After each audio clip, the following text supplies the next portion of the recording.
총선이라는 변수가 되게 큰 것 같습니다. 그렇죠. 이게 4월 달이지 않습니까? 네. 그러면은 총선 전까지 끝나자마자까지는 신생아론이 받쳐주니까 갑자기 오를 수 있는 여지가 많잖아요. 이런 걸 같이 보셔야지 지방 소멸만 생각하실 게 아니라 다른 시각에서 보는 관점도 좀 필요한 시기라고 봅니다.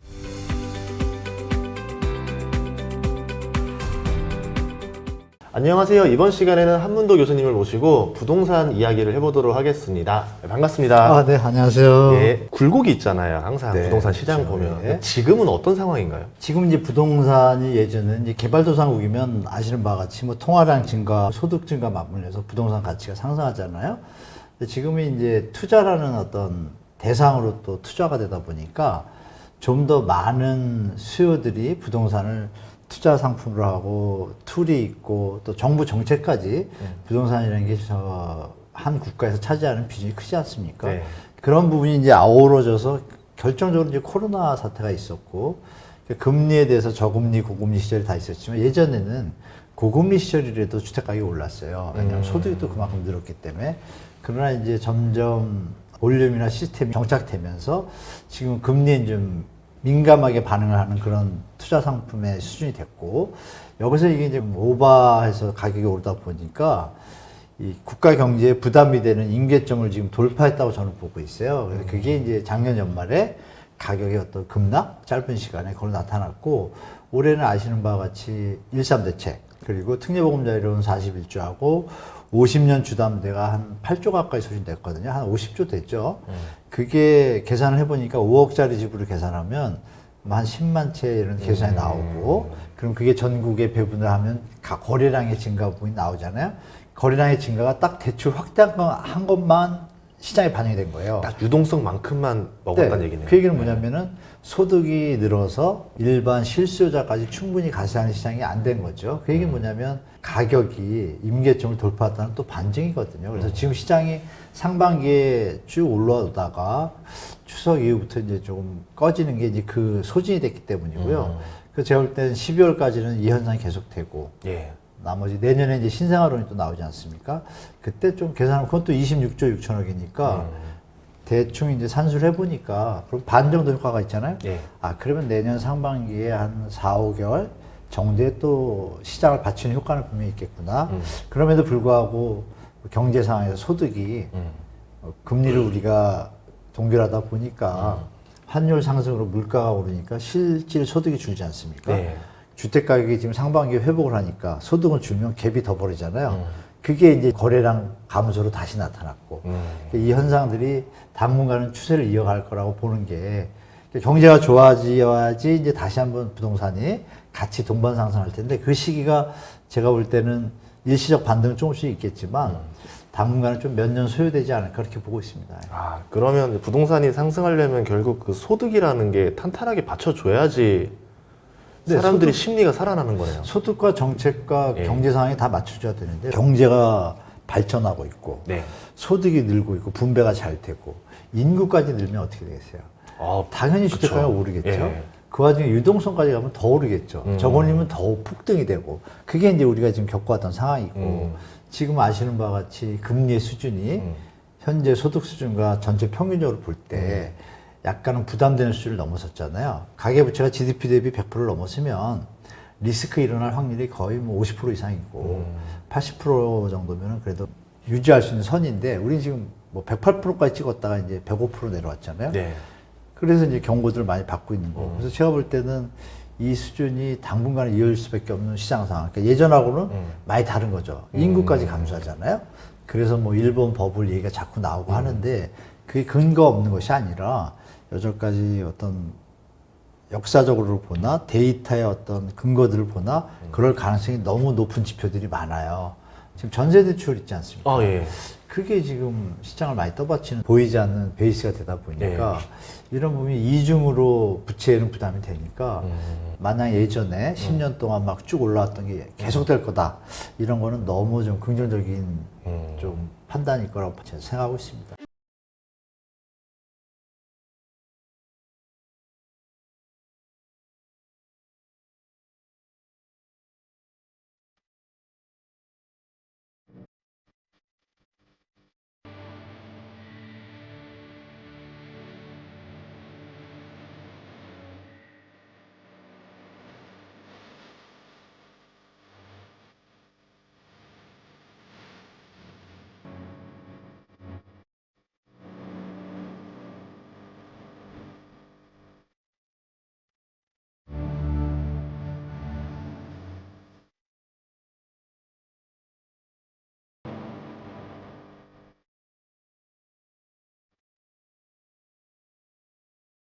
그러면 내년 좀 부동산 시장을 네. 어떻게 보세요? 아까 한 4, 5개월만 좋고 상고하죠? 이렇게 네네, 보시는 거예요? 맞습니다. 네. 상고의 폭이 이제 예전에 고점 수준은 아니고요. 예. 말씀드린 대로 베이스가 다르기 때문에 상승의 폭이 올해처럼 이렇게 90% 회복은 쉽지 않을 것 같고, 요번에 이제 연말까지 조정받을 때 그게 어느 정도까지 갈지 모르겠어요. 제 개인적인 내년 시장 이렇게 보고 있습니다. 총선이라는 변수가 되게 큰 것 같습니다. 그쵸. 이게 4월 달이지 않습니까? 예. 그러면은 총선 전까지 끝나자마자까지는 신생아론이 받쳐주니까 수요가 일단 인위적으로 받쳐진 게 있으니까 유지가 좀 될 것 같아요. 네. 약간 회복 기세로. 끝난 다음에 상황이 되게 중요할 것 같아요. 예를 들어서 현재 집권 정부 여당이 다수당이 됐다 이러면은 여러분들이 잘 아시는 실거주 무폐지 이게 사실 사회 비판을 받지만 부분적으로 예를 들면 이런 거겠죠. 분명히 이 상태가 유지되면 제가 볼 때 지방의 미분양이 좀 문제가 될 거예요. 그러면 지방 미분양에 대해서는 실거주 무폐지를 풀 수 있는 시나리오도 있죠. 서울은 건드리기가 좀 부담되니까. 그러면 그런 다수당이 됐을 때는 지방시장은 살고 서울시장은 손을 안 댄다 그러면 최적의 어떤 정부의 입장인 것 같고, 그런데 만약에 야당이 다수당이 됐다 그러면 실거주 무폐지는 여러분들이 아시는 것처럼 청약제도와 그 무주택자를 위한 제도지 않습니까? 그쵸. 예. 분양 자체가. 네. 그래서 정부가 보증을 쓰는 것이고, 그러니까 원칙이 위배되죠. 그러면 무주택자분들이나 1주택자분 입장에서 또 1주택자분 중에 자녀가 크신 분들은 실거주 무폐지가 정말 나쁜 정책이라고 다 인식할 거예요. 그걸 받아들여서 정부가 무리하게 갈지 안 갈지, 그러니까 여당, 야당의 다수당의 어떤 표 결과에 따라서 이 시장 상황이 이게 변수가 좀 크게 작용할 것 같고, 네. 그럼에도 불구하고 서울시장은 한계가 있는 거죠. 그러면 시장은 상방의 효과가 있다 할지라도 예. 제한적이고 하방은 노출돼 있잖아요. 외부 리스크를 제가 말씀 안 드렸잖아요. 그쵸. 그거에 좀 대비해야 되는 그런 내년의 한 해가 될 것 같습니다. 그럼 다시 또 지방 쪽 투자가 한창 유행을 또 시작할 수도 있겠네요. 일시적으로 가능합니다. 일시적. 오늘 최고점이 100이었다 그러면 미분양된 현장들은 70, 60로 내려왔거든요. 어. 핵심 도심지는 85% 수준 유지하고 있고요. 그러면 여기서 폭이 중요하죠. 예. 장기 어떤 예. 추세를 볼 때 뭐 통화량하고 소득 수준하고 하면 PIR 지수로 기본선이 나오잖아요. 네. 근데 그 선보다 밑에 들어가면 말씀하신 대로 갭 투자하시는 분들 입장에서는 대상이 되는 거죠. 그리고 무주택자분들도 만약에 그런 라인이 되면 실수요까지 가셔야겠죠. 근데 중요한 건 이 가격이 그러면 그 갭이나 실수요가 다가설 수 있는 수준까지 내려가냐, 연말까지, 내년 초까지. 그게 더 중요한 것 같아요. 충분히 내려가 주면 말씀하신 대로 그 정책이 딱 효과를 보겠죠. 명분도 있고. 그런데 만약에 안 내려가고 버티고 있다. 거기서 풀어준다? 그거는 이제 오버슈팅 나잖아요. 그런 부분을 정치적인 결과하고 네. 현재 시장 상황하고 좀 크로스 체크 하시면 아, 이게 지금 타임인지 아닌지가 나올 것 같습니다. 그래서 무주택자분들도 마찬가지예요. 만약에 연말하고 내년 초까지 조금 쭉 빠져서 예전 전고점 대비 어느 정도 뭐 70%선? 65%선 왔으면 사실 접근해도 되는 수준인데 예전에 생각하면 높으니까 그쵸. 또 주저주 하시는데 이제 그런 것들이 이제 뭐 이렇게 전인구 경제 예. 유튜브 보면서 예. 어떤 가이드라인을 자꾸 잡으시면 뭐 투자를 하시던 매도를 하시던 내 집 마련을 하시던 가이드를 본인이 먼저 정하시고 기다리시다가 때가 되면 시나리오별로 나오잖아요. 그때 실행을 하시면 될 것 같아요, 제가 볼 때. 예. 요새 화두면은 그런 거 있잖아요. 저출산. 네. 그리고 도시 소멸, 지방 소멸. 조멸, 네. 예, 그러면 좀 그거에 대한 대책성도 기대해 볼 수도 있겠네요. 100% 나온다고 봐야겠죠. 아. 다음 대선 공약 때 이게 엄청 나올 겁니다, 아마. 그럴 근데 좋은 아이디어 있으세요? 혹시 뭐 물론 출마하신 분은 아닌데 제가 아, 저는 정치하고는 상관없지만 예, 정치라는 게 예. 국가와 국민을 위해서 하는 거잖아요. 예, 예. 그러면 누가 봐도 지방소멸이 미래에 우리한테 도움이 안 된다는 거 다 알고 있고, 그러니까 국가라는 관점에서 보면 정부 입장에서 할 일은 뭔가요? 물론 너무 이제 산업 진영이 바뀌었으니까 고령화되신 분들이 농사를 짓는 일부 지대는 소멸될 수밖에 없죠. 예. 그렇지만 3차 산업이나 4차 산업이 공존하는 광역시나 이런 데들이 많잖아요. 네. 또 광역시가 아니더라도 뭐 창원이라든지 뭐 군산이라든지 광양 이런 데들은 특화돼 있잖아요. 산업이 받쳐주고 있고. 네. 그런 부분들을 버릴 수가 없잖아요. 대한민국의 교통 기술이 좀 좋지 않습니까? 지금 GTX부터 해서 뭐 이제 고속철도도 되었고. 네. 그러면 길게 생각해 보면 지방을 균형 있게 유지해 줘야 저출산 문제에도 도움은 될 것이고 버릴 수는 없잖아요. 그리고 상식적으로 300만 도시가 딴 나라의 한 나라 국가의 인구인데 그게 갑자기 사라지겠습니까? 아니죠. 예. 그렇다면 제가 볼 땐 정부가 할 것은 딱 하나 있죠. 서울하고 수도권은 과밀화되기 시작했잖아요. 네. 규모 경제를 저는 넘어섰다고 봐요. 손실이 더 많아요. 결론은 지방에서 특화되고 우리가 앞으로 미래를 볼 때 10년 뒤에 계속 유지하거나 평택항 같은데요. 예. 세계 뭐 3대 항구잖아요. 그렇죠. 예. 그런 데를 키우려는 어떤 미래를 보시고서 부동산을 접하셔야지 단순하게 요즘 기사에 지방 소멸, 뭐 양극화 여기에 너무 매몰돼서 보시면 진짜 보석을 놓치게 되겠죠. 서울은 지금 많이 올랐기 때문에 향후에 오를 때 갭이 적잖아요. 예.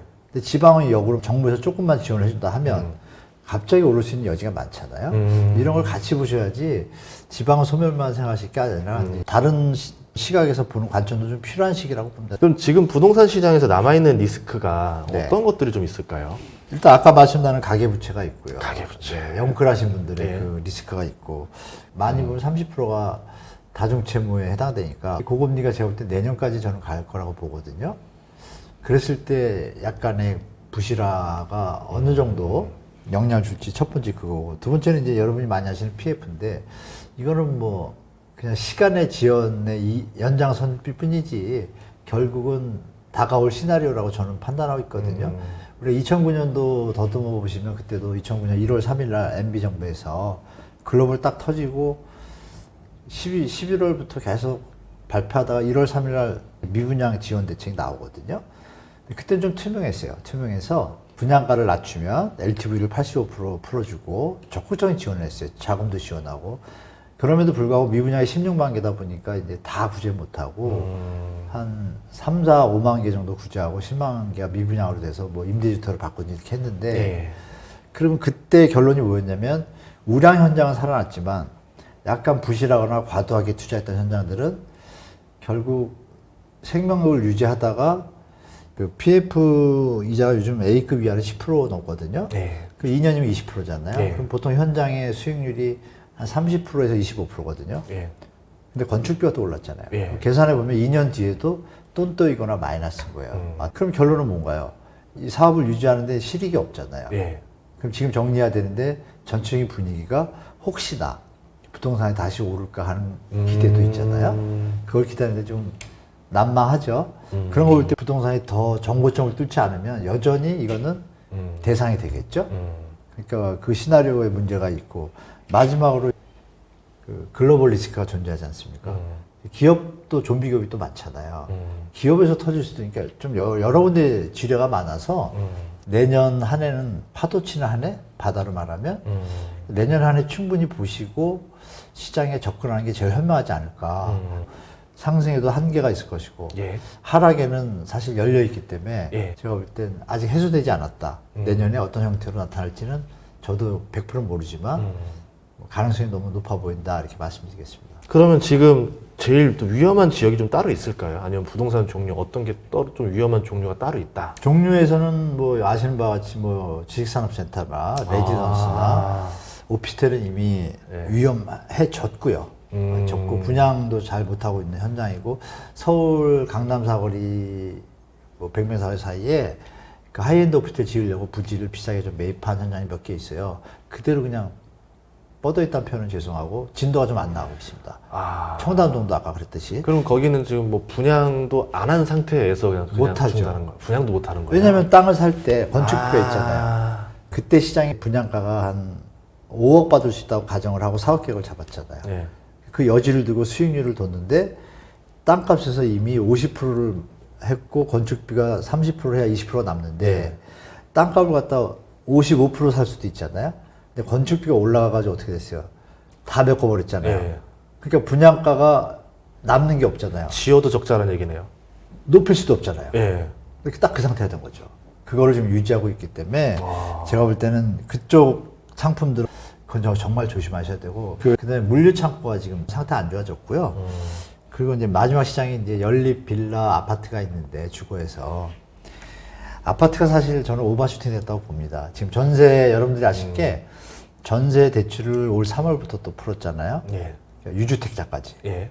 그게 이제 과잉돼 있잖아요. 2009년도에 미분양하고 이런 대책이 나왔을 때 분양이 화랑을 띱니다. 예.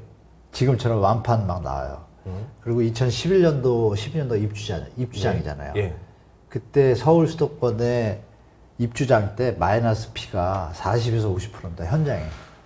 물린 게 많았죠. 그래서 그것 때문에 2013년, 14년까지 시장이 계속 좀 긴 거예요. 그때 저 아파트 신축이었는데 30% 할인 분양도 했었거든요. 그쵸, 뭐 지방에서. 자동차 예, 주고. 예. 그래도 안 팔렸잖아요. 예, 예, 맞아요. 그러면 그 현상이 일어날 수 있는 가능성이 있는 거죠.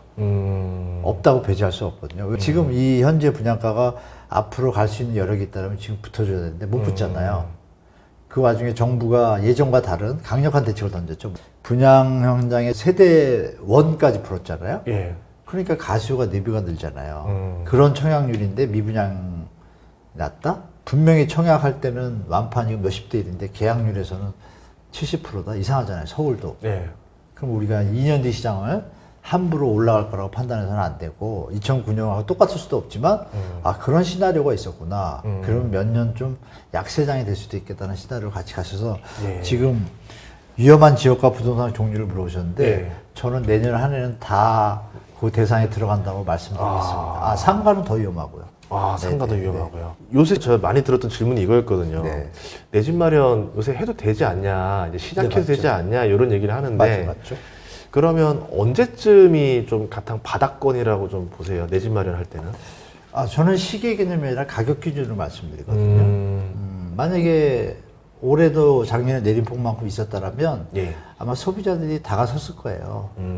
근데 이제 더 내려갈까 기다리다가 타임을 놓쳤고 정부 정책이 나왔잖아요. 예. 그런 베이스에서 말씀드리면 현재 시장 상황상 시기를 말씀드리면 예. 내 집 마련의 개념에서는 지금 겨울하고 이미 이번에 발표했잖아요. 뭐 사전 분양을 좀 많이 하겠다 공공 분양을 네. 그리고 내년까지 발표는 안 했지만 속도를 내겠다 그랬잖아요. 그럼 내년 총선이 있잖아요. 예. 그러면은 정부 입장에서는 중도층인 캐스팅 보드인 2030, 40 분들한테 좋은 정책을 써야 좋은 어떤 반응을 받잖아요. 예. 그러면 할 수 있는 툴이 뭘까요, 정책이? 3기 신도시 싹 분양. 3기 신도시 좋은 입지에 예. 좋은 가격에 예. 내년 봄에 해주면 딱 타입 맞거든요. 예. 그러면 제가 정부 당국자라 해도 내년 봄에 전체 물량 중에 최대한 많은 양을 좋은 가격에 젊은 분들한테, 신혼부들한테 또 4050도 다 해주면 분명히 긍정적으로 돌아올 거다. 정책 잘하는 거니까요. 예. 그래서 그런 부분이 나오는 걸 볼 때 무주택자분들은 내 집 마련 개념에서는 이 타임을 놓치시면 안 되죠. 가격까지 만약에 체크했는데 진짜 정부에서 큰 맘 먹고 다운했다. 그러면 이건 무조건 하셔야 되는 거고. 그러면 이 가격이 형성이 되면 기존 주택 분양 시장이 어떻게 되겠어요? 공공부 주택 분양가가 낮아지면 어떻게 돼요? 기존 주택 시장이 하향하잖아요. 그쵸. 그럼 PF 문제랑 부딪히잖아요. 아. 이걸 정부가 고민을 하고 있을 거예요. 그죠? 네, 근데 이게 이제 그러네. 균형의 네. 감각을 어디까지 정부가 할지 잘 모르겠지만 근데 어느 정도 용인하는 선. 예. 그러면 얘도 살고 얘도 살 수 있거든요. 근데 이거를 이제 좀 잘 보시면서 기존 주택 시장도 분양가가 지금 올 연말에 약간 미분양 뉴스가 나왔으니까 네. 좀 다운할 거 아니에요? 예. 그런 정책을 쓴다라면 기존 주택 시장도 심사숙고해서 계산을 해볼 가치가 생기는 거죠. 현재 주택 시세가 5억인데 예. 기존 주택 분양가가 지금 한 6억대로 좀 갔거든요. 근데 얘가 5억으로 왔어요. 예. 그러면 신축하고 비교하면 어떻게 돼요? 새 집이 더 좋아야 되는데 똑같은 값이다? 예. 그러면 그건 이제 재고하고 그쵸. 들어가시고 예. 이런 식으로 내 집 마련에 들어가시면 될 것 같습니다. 이걸 반영해서 다주택자분들이나 이런 분들은 레버리지 체크하셔가지고 자산 관리 체크 잘 하셔야겠죠. 어차피 공공택지는 그런 방식으로 해결할 수 있을 것 같은데 네. 서울 같은 경우는 있는 거를 부시고 해야 되고 네. 부동산 가격은 많이 올라 버렸고 맞아요. 건축비도 많이 올랐으면 재건축 비용도 어마어마하게 올랐을 거 아니에요. 맞아요.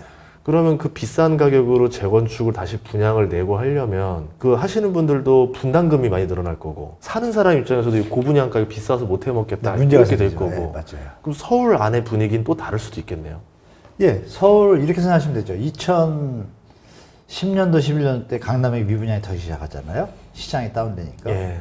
그러면 가격 조정이 없이 신규 주택이 나오기에는 지금 버거운 줄다리기를 하고 있는데 예. 조정이 되고 나왔을 때는 가능한 시장이 펼쳐지는데 안 되고서 1, 2년 횡보하면은 시장이 조금 약세를 띌 겁니다. 신축 분양도. 왜냐하면 신축 분양을 지었을 때 기존에 계시던 분들이 이런 양상이 많아요. 기존의 재건축을 갖고 있으면 이 중에 계신 분들의 제가 볼 때 원주민 빼고 50% 이상은 투자자로 좀 판단해요. 그러면 50%는 이미 주택을 하나 갖고 있고 뭐 양도세, 일시적 이주택 비과세를 충분히 활용하는 분들이에요. 그럼 이 부분이 사실 되게 중요하거든요. 근데 이 부분을 가지고 오버슈팅한 분들 계실 거예요. 네. 이게 타임이 안 맞으면 그분들의 멘붕이 와요. 그럼 매물이 막 튀어나오거든요. 지금도 지금 벌써 그런 일이 벌어지잖아요. 신축 아파트 입주율이 지금 서울은 한 80%, 90% 되지만 지방은 70%밖에 안 돼요. 30%가 지금 힘든 거예요. 그분들이. 원래 집이 팔려야 들어오는데 못 팔리고 세금 문제까지 물리고 이분들은 힘들거든요. 빠져나가는 분들이 많을 거예요. 재건축 시장에서 특히 목동신지 같이 지구 단위까지 딱 돼서 좀 앞으로 지어질 날이 바로 보이는 현장은 강세를 보이지만 조합만 설립이 됐지 진도가 좀 지지부진한 예. 그런 현장들은 한계가 있죠. 기간이 좀 오래 걸릴 거란 말이에요. 예. 토지 가격이나 이런 것들을 그동안 협의할 때 이 정도로 잡았는데 시장이 안 먹혀요. 그러면 어떤 일이 벌어지겠어요? 하려다가 말거나 짓고 있다가 스톱이 되잖아요. 그렇죠. 그러면 그게 금융비용이 크지 않습니까? 예. 주민들이 가만히 보니까 이대로 가다가는 아까 PF, 이자에 치여서 망하는 것처럼 금융비용으로 추가 부담금보다 더 나가니까 어떻게 돼요? 계산을 해보니까 지금 싸게 파는 게 나아요. 그런 일이 벌어질 가능성도 또 있습니다. 제가 볼 때는 더 올라가기엔 조금 역부족인 상태고 조정의 가능성이 있다고 저는 말씀드리겠습니다. 아.